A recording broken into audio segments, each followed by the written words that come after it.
What's good, gang? I'm Theo Kane, you're watching Slimehouse TV. So I've been working on so much over the past few weeks, I feel like I haven't uploaded nowhere near as much as I should have, but that's just because I've been working on a couple of action figures, one for Patreon and then also one that someone asked me to make them, and I ended up liking it so much that I made one for myself, for my shelf and my collection as well. I'm also in here at the minute in the little messy area of the studio because I'm working on a new laser cutting project. I got this sent to me a few weeks ago and I planned on using it way more, but I didn't have the right space for it then, which I've now built so I can do way more with the laser cutter. I'm going to show you all that later on in the video as well. And like I said, I've got a couple of really cool projects I've been working on behind the scenes and stuff that I can't wait to show you. So if all that sounds like a bit of you, then as always, sit back, make sure you're comfy and get yourself ready for our brand new episode, the first episode of 2025, right here on Slimehouse TV. Let's do this.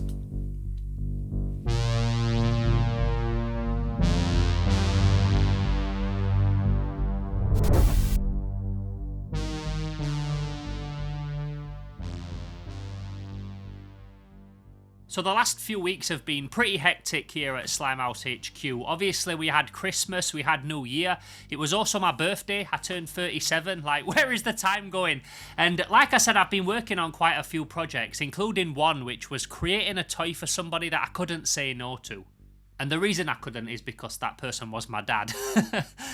But not only just because he's my dad, but the reason that I have this studio, the fact that this studio exists in the form that it does and that I've got a place that I can do all this stuff in is all because of my dad's resources and generosity and the time that he spent helping me build this thing. So yeah, it was the least I could do.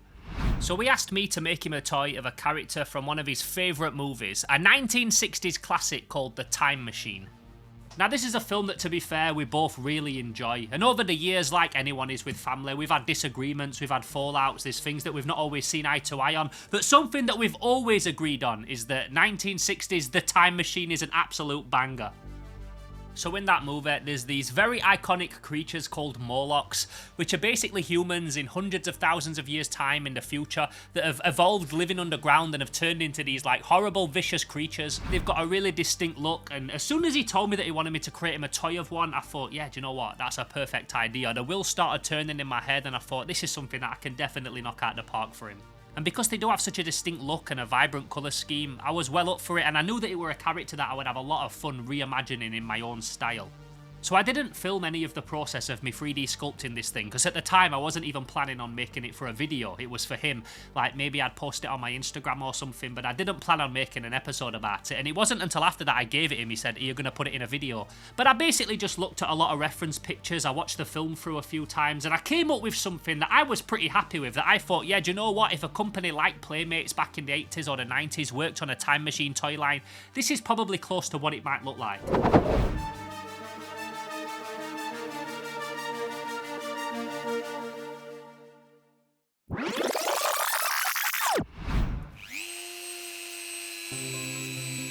So I didn't want to show you the whole process of me printing this thing and washing it and curing it and all that, because it just wasn't necessary for this video. And I didn't hit any snags or have any problems or anything like that. I didn't do anything different to what I've done in any of my other episodes, and everything went well this time, nothing to report kind of vibes. So once it was all printed and cured, it was time to get everything sanded and ready for some priming. There was one part of this process though that I don't think I've ever showed in a video before, but basically when you print stuff, if it's a shape that's kind of big or round, I've found the best way to print it is hollow rather than as a solid object.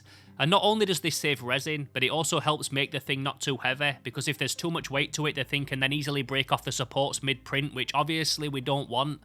When you print something hollow though, you do also have to add a bunch of holes in it too, and they also have to be in very specific places. And this is not only to help drain out resin while it's printing so it doesn't get stuck inside, but it also helps with the airflow and prevents any strong suction when you're printing, because that can then make these horrible lines appear across the finished piece, which if you remember were the bane of my life when I was printing the Earl from the Toe Jam and Earl figure set that I did last year.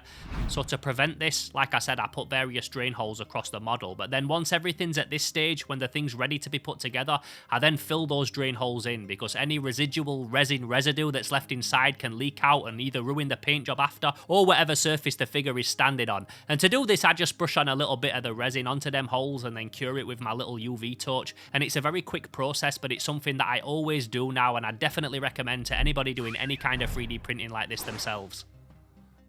So yeah, back to the sanding and the preparing. I got it all looking nice, got it all nice and smooth, and assembled it together, and it was safe to say that it was looking kind of awesome. A bit weird, a bit ugly, because like Morlocks are very weird and ugly, but exactly what a Morlock needed to look like as an action figure. Exactly what I was going for, and what hopefully my dad was expecting. So after all that, I got him primed with a can of matte grey primer, and once it had all dried, it was off to the painting stage. And for this, I grabbed a bunch of the Pro Acryl paints that Monument Hobbies had gifted me last year, and picked out a bunch of colours that I felt were fitting for a Time Machine Morlock, starting off with a bright jade in the airbrush to give a nice smooth base coat to all of the skin tone areas. Now while I'm using my airbrush in the airbrush booth, it's probably a good time for me to let you know about the giveaway that I promised in the Genomorph episode, because in that video I basically said that I had an airbrush booth to give away, and I still do. Unfortunately, what I didn't mention, because I completely forgot at the time, is that the competition was UK only, and the company that make these spray booths, Bart Sharp, don't actually post big stuff like spray booths and compressors outside the UK. So that's my bad. I do apologise to anybody that got excited outside the UK, because unfortunately this time you're not going to be able to take part in this particular giveaway. So what I'm going to have to do is run that competition again down below in the comments on this video for UK residents only, but with the same rules. Just let me know what you're working on at the minute and how you could make use of a Bart Sharp spray booth, and I'll pick a winner at random and we'll get it posted out to you. So back to the paint job. Once the skin tone was all sorted, I then went in painting all the furry areas, and there was a lot on this guy. The Morlocks have so much fur all over their bodies. They also have this weird hairdo that's kind of like a mix between glam rock and a 90s old school dinner lady. It also flows down their backs and their shoulders, so much so that I wasn't even able to add any neck articulation, and I had to make the head and the chest all one piece.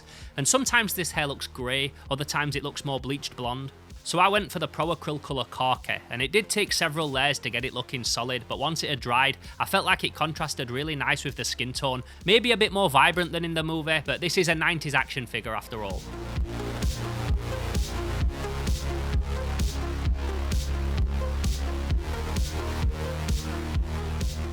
Now, like I mentioned, this figure was a gift for my dad, and my dad is someone that collected toys for years and showed me the toy collecting ropes when I was a kid, taking me around toy fairs and buying and selling, and his thing was always 12-inch Action Man and Steve Austin style stuff, a bit of Mego, but all toys that were much bigger than the smaller Playmate style stuff that I normally make. So I was a bit dubious through the whole process of making this thing that it would be something that he wouldn't usually want in his collection, like it would be underwhelming, or that it would look a bit dwarfed amongst his Action Men and his Dragon figures. But at the same time, I had to make this in my own style, because after all it were me making it, and I was hoping that regardless of its overall aesthetic, he would just be happy having a figure of a character from one of his favourite films. One of his favourites. The other one is probably Kess, although I don't think a Billy Casper figure would slap quite as hard as a Morlock. But then again, maybe it would. You'll have to let me know what you think down below.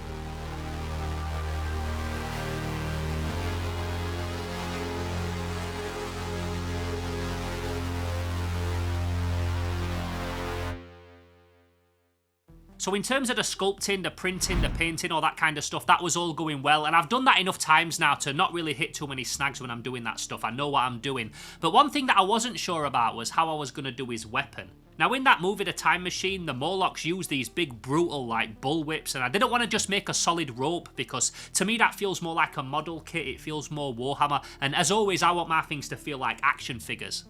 So I grabbed a few toys out of my collection, some classic 80s and 90s toys that all had whip/rope features and mechanisms that incorporate that kind of thing into the design, just to have a look how they did it back then, how they might have done it, and which ones felt the most to me like they would work for a Morlock whip.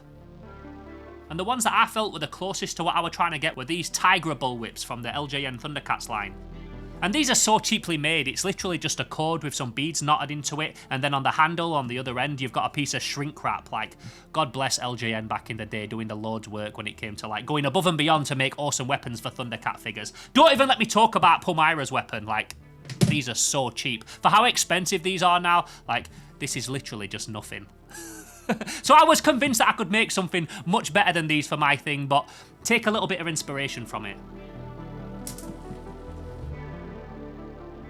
So for this, I'm not going to front like I came up with some big elaborate inventive idea or anything like that, but the finished accessory was genuinely something that I thought worked really well. So I had a dig in my bag of cords, and I found a load of these old brown laces that my dad must have bought years ago in bulk for some kind of Action Man customization that he were doing. So I took one of them, knotted the end of it, and then had a rummage in my supply of beads in my bead box for a couple that would look good threaded on the end of it, tigress style. So I settled on these wood looking ones, and I did have to drill the holes in them a little bit bigger to fit, but once they were done, I fed them through to the end of the cord, which I'd also frayed for that gnarly bullwhip look, and once it were all cut down to the right length and glued into the handle, I can't lie, I was genuinely buzzing with it. So with all that done, with it painted, with the weapon sorted and things, the only thing that was left to do next was sort out a little bit of articulation on the figure. And you might even remember a couple of weeks ago I did a video talking all about a new 3D printer resin that I discovered called Resi 1. A resin that when it's cured sets like rubber, and that I wanted to create some little articulation pegs for my figure so that I could put them in their arms and their legs and stuff and have them as little connector joints so that they don't sand away at the resin. I did a whole video talking about it. Well, in that time, between then and now, I've developed like the early stages of a little peg that's actually so far worked perfectly. So what I made for this figure, and I am going to work on this a little bit more and develop it even better, but what I made is a little tiny peg that you glue into here, that then left me this little ball joint sticking up that I could then connect the top half of the body onto it, and it worked kind of perfect. So that was that all finished, everything was done, I just needed to lacquer it. But before I show you the finished article, before I show you the final reveal, I want to take you back into that room and check on my laser cutting and show you what I've been doing with the laser cutter and what I plan to do with it moving forward, because I've got some big ideas that I want to share with you. Let's go check it out.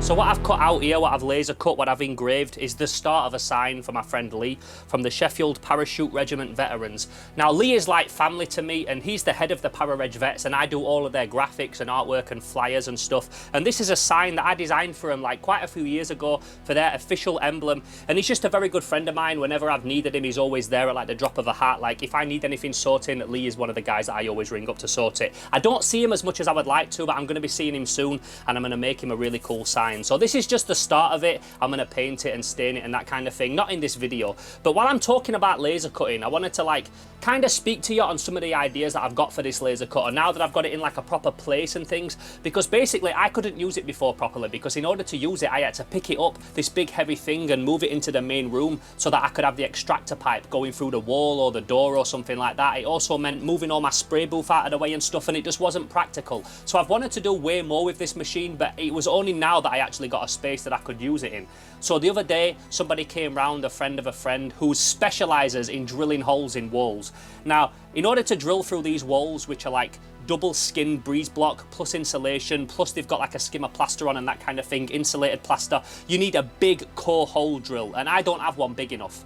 And you can go online and you can buy one for like 20 quid, but it'll probably break and take ages to go through the wall, or you can spend like £100+ on one, which I didn't want to do for the sake of one hole in the wall. So I had a guy come round the other day and he drilled me the perfect size hole, and we've now got it so that I can put this machine buttered up right against the wall, the pipe goes straight out the back. I'm building some kind of flue system outside. We don't do that in this episode either, but I've now got the perfect space where I can just laser cut right off the bat. So whenever I want to cut anything out on this, on the X tool, I just go to my laptop, I put in what I want it to cut, I arrange it all on there, I press the button and it instantly starts over here, which is very, very helpful, very handy, and just streamlines the whole process, and much better than me having to pick the whole thing up and bring it into the main room.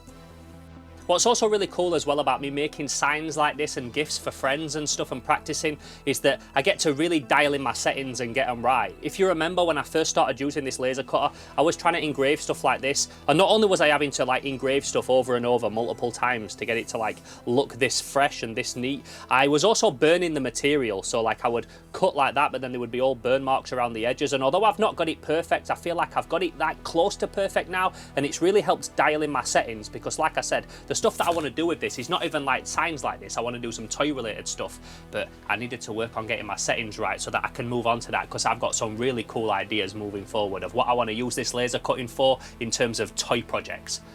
So what I've got here a big piece of board. It's actually one of the boards that we had left over from the roof. When you work with roofers or builders or any kind of contractor, they always end up ordering more materials than you need to, and you're always left with some left over. Luckily for me though, I can make use of a big board. And I talked about this in a video last year, but basically my initial plan was to create some kind of big wargaming board, like a big terrained board for Games Workshop, Warhammer and that kind of thing. And although that would be cool, honestly, I just don't do that stuff enough to warrant having a whole board for it. And I would use it for toy photography and stuff as well, but I had a much better idea that I could do with this board and make something with it that would just be like a lot more valuable to me in terms of what I do, other than wargaming and tabletop gaming, which I never get the chance to really do ever.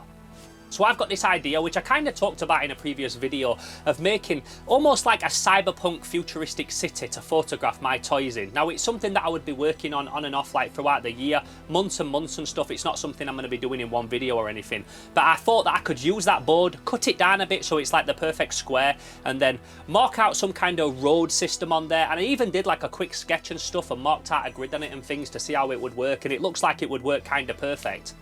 So I would create like a road and some paths and areas where you can slot buildings, and then I would know the exact size of the buildings I need to slot in, so that as I'm working on it over the year, over the time that I'm creating this project, I know exactly what I'm making, what size, and then I can just have fun with texturing them and adding details and all that kind of thing.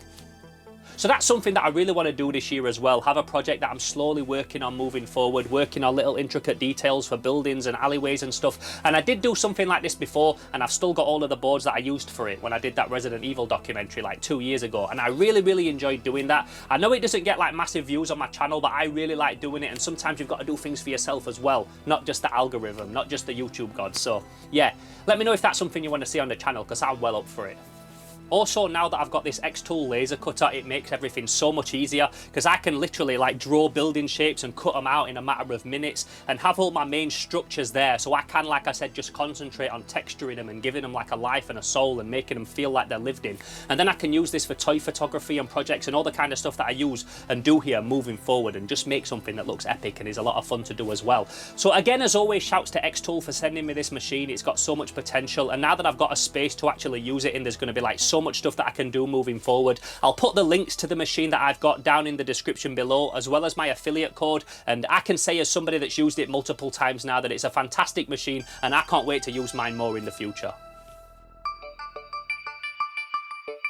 So that's how I'm getting on with the laser cutting. That's all the ideas that I've got so far in terms of building this like slime city that all my figures can live in, and I can take photos of them in and stuff like that. And I'd love to know if you've got any thoughts of things that I can add to it, things that would be cool incorporated into that city. But without further ado, what I'm going to do now is reveal the Morlock figure all finished. And yeah, hopefully your reaction's as good as my dad's was when he saw it, because he absolutely loved it. So here it is. And I'll get some close-ups as always, but as you can see, if Kenner or Playmates or Trendmaster or any of those types of like classic 90s toy lines created a figure line for the Time Machine back in the late 80s, early 90s, this is probably what it would have looked like. What do you reckon?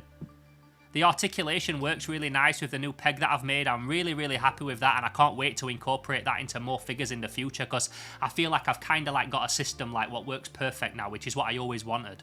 The whip also works really cool. You can imagine this as something that you would be hitting your little brother or your little sister with as a kid, being a little dick like many of us were with our toys growing up.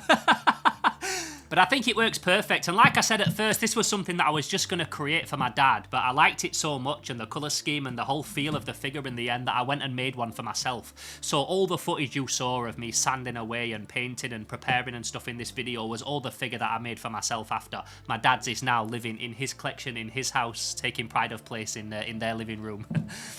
So really happy with that, and like I said, I've also got another figure that I've been working on. Now this is something that's a Patreon STL exclusive. Recently I started putting on STLs on my Patreon of stuff that I've made in these videos, toys that I've created and stuff. I started off with my Genomorph that I created that was heavily inspired by an old Warhammer figure. Did a whole video on that. You can now download that STL over on Patreon, and it's been really cool to see people print them out and do their own versions of them. And something I also previewed a couple of episodes back was a figure that I was working on that was like basically taking that Genomorph and then changing the head and the front arms to create a whole new figure, proper Kenner style, and it worked really nice, and I've got it right here all printed out, and it's actually maybe now even something that I like more than the original one that I made. Check this guy.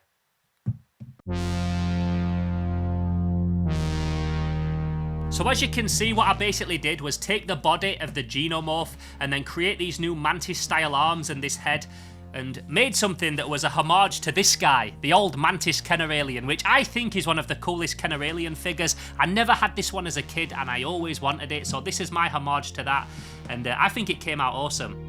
I printed this in a nice ABS transparent Elegoo resin that I got off Amazon, and then just hit it from above with a little dust of silver, cleaned up around the edge to make it look as close to this one as possible. So it's still my own thing, I've done my own sculpt of it, it's my own version, but it's obviously very heavily inspired by this old Kenner Alien, this old Mantis Alien, and I think it came out great, and I'm really looking forward to seeing what people do with theirs, because like I said, the STL for this is now over on Patreon. You can download that right now under the new Slime Alliance Plus tier.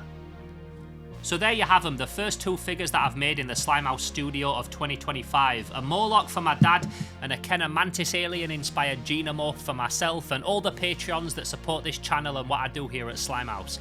So I'm really happy with how both of these turned out, and I think they're a great way to kick off the year. I'm really excited for 2025, I've got lots of ideas, lots of opportunities, and the amount of stuff that I've got going on at the minute, either things that I've been sent, resources I've been sent, stuff to try, new tools for the workshop and stuff. I could have made 2 or 3 videos, but I decided to not bombard you with information, not flood you with data, and just show this stuff for now, because like I said, there's so much more stuff to show you and I can't wait to get into it. 2025 is a year that I'm so excited for. I also want to shout out Guy from Midwinter Minis. He came round the studio a few weeks ago and I gave him one of my marine figures to take home and paint, and I thought he was just going to paint it, maybe feature it in a video a little bit, but last night he dropped a pure showcase episode, painting the figure amazing. He even made an old school retro base for it and did a whole video that was kind of like a spotlight on me and everything that I do here at Slimehouse TV. So shouts out again to him, and if you came over from his channel and you're watching this video for the first time, then I'm Theo Kane, this is Slimehouse TV, and you're very welcome here.